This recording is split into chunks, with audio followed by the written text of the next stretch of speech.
শিবির যা করেছে 5 আগস্টের পরে রাজনীতির দখলদারিত্ব করতে গিয়ে বাংলাদেশের ছাত্র রাজনীতির ঐক্য যেভাবে নষ্ট করেছে, অসংখ্য অগণিত মানুষের বেঁচে থাকাটাকে মানে এরা দুর্বিষহ করে তুলেছিল।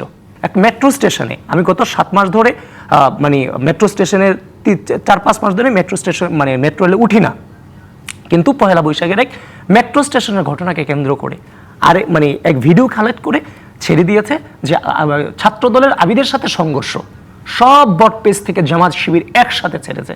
আমার মা এসে আমাকে বলতেছে, কিরে তোর সাথে নাকি এই ঘটনা ঘটছে। আমার মাকে এলাকা থেকে ফোন দিচ্ছে, কিরে তোর সাথে নাকি এই ঘটনা ঘটছে। আমার বন্ধু বান্ধবকে ফোন দিচ্ছে, আমার জুনিয়রদেরকে ফোন দিচ্ছে এলাকাতে, তোর ভাইয়ের সাথে নাকি এই ঘটনা ঘটছে। আল্লাহর বিচার সবচেয়ে বড় বিচার। আল্লাহর মাঠ দুনিয়ার বাইর বলে একটা কথা আছে। শিবির যা করেছে 5 আগস্টের পরে রাজনীতির দখলদারিত্ব করতে গিয়ে বাংলাদেশের ছাত্র রাজনীতির ঐক্য যেভাবে নষ্ট করেছে, অসংখ্য অগণিত মানুষের বেঁচে থাকাটাকে মানে এরা দুর্বিষহ করে তুলেছিল।